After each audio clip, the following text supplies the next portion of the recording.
Hello, this is Steven with SG Saber Design, and this video is for Mark. This is for two of the sabers that he sent to me. So let's start with just one. Let me set one off to the side. This is, I believe, a Star Harbor High Guard. So this he bought new and weathered himself and did some painting, put on the black grip, the gold neck, and then he sent it to me to be installed. But what we did instead of a full install was he wanted to reuse a LGT chassis that he uses in several other sabers. So this actually has a very narrow interior. So what we did was took the LGT chassis and he had to sand it down, which actually looks really cool. Get the black plastic with the, now it looks just the gold, it's just an accent. So we sanded that down so it fits inside of this, and there is a spacer in the bottom that I created, and then I created the upper section using this is the 5-rail connector from an LGT upper. I buy a lot of sabers and gotten a number that have the upper section already in them, and I don't use that. So I've got several just sitting in a drawer, so I ripped one apart and reused that because I don't think you can buy these anywhere. LGT's 5-rail is a little bit different than the 6 and 7-rail ones I can buy elsewhere. So we've got this connector, then there's a single push button in here under this actuator, and then we've got a 89 Sabers lit PCB in there. So that stays in there. So to use this, after you turn this on, oh, also I'll mention, when he sent this to me, one of these have LED strips along the side, and this one here was not working, so I replaced that with a new strip. The first LED that was on his was not soldered down correctly, so if you held the thing it would work, otherwise it kind of glitched. So the data pin wasn't making good contact. So now you can see they all work just fine. You can see on this side we've actually got 10 LEDs, whereas here's the original, it's just got 8.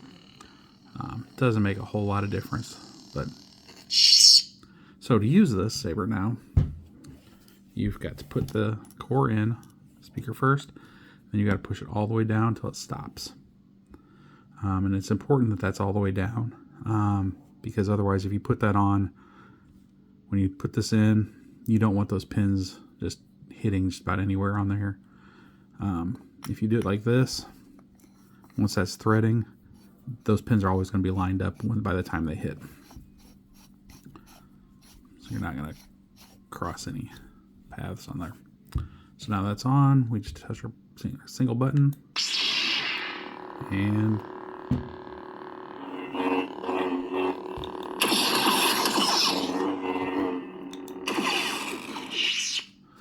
now he's got another saber he can use with a pre-existing core. The other thing I did have to do is drill and tap this upper section here. There was no way to hold anything in. I'm assuming normally that would be done via a button. But this actuator that he chose just sits basically flush inside the bottom. So to hold that upper section in, I needed a grub screw through there. So just drilled one in line with the other two that were already there, and it looks pretty much like it was always there. Okay.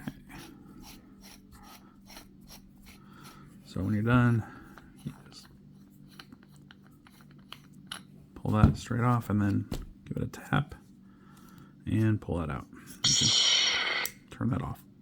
I will say, if you don't have the battery in there, it's a little harder to get that back out, but it does come out.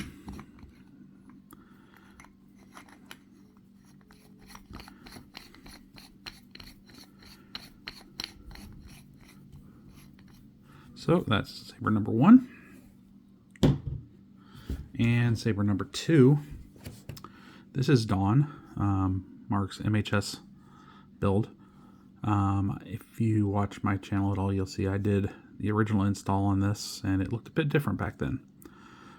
He's done some updates, some really nice updates. I love this new shroud here. The fins up here, and this glass eye is incredible looking. But let's go ahead and take a look at what we've done. So I did install this a while back. This has a kind of a special chassis. There's a flat side here because we've got a wire channel created to get these buttons all the way down here next to the pommel up to the connector at the top. So let's set that aside. And this is the original chassis. This was made, probably about a year ago or so. Still works fine, but Mark wanted something more. So we'll set that aside and bring in version 2. This time we've got our kill switch, but now we've got an activation and an aux button. Profi 3.9, we went down to a 18350 battery, which is very tight in there. And now we've got a crystal chamber as well. Still have our 31mm speaker, just like the original. Got some logos, mine, and this is Gus from Laredo Sabers. I believe Gus designed this chamber. So now, when we turn on, you can see our crystal light up. And it does change with the different fonts.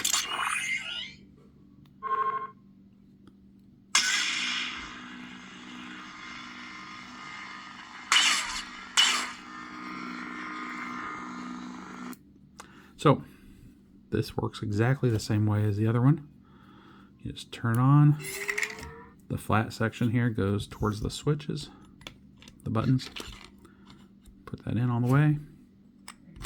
Slide on your pommel and tighten it up. Okay. Now that we're in there, we've got our activation and our aux. I love the way that lights up in there.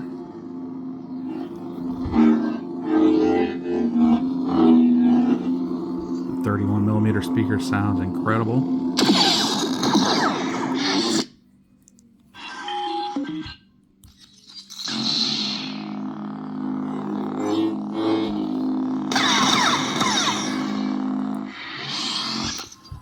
So let's go ahead and throw a quick blade in this one. This one, he's got an adapter in for a 7/8, so use the 7/8 and tighten up his thumb screw.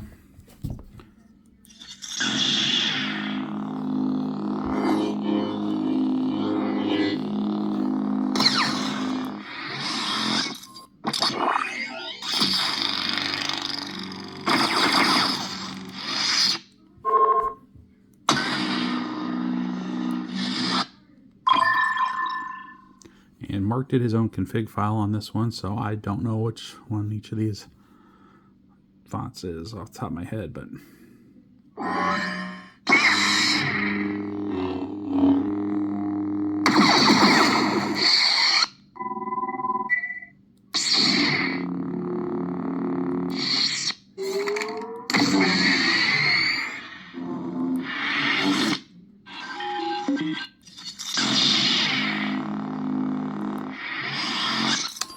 so that's about all there is to this one. I mean, it was just a rebuild of the same thing. Now Mark did all of the design work on this chassis as well. If you saw the Vader MPP 3.0 that I did recently, Mark did the greebly work on it. He also did the greebly work on this one for himself. And it's just it's a very small chassis because it's a tight interior. But he was determined to get that crystal chamber in there, and so now he has that. So, kill switch off, And let's go ahead and leave it. You've got 2 working chassis to use whenever he wants. Thank you, everyone. If you have any questions, please feel free to contact me here or sgsaberdesign.etsy.com. And may the force be with you all.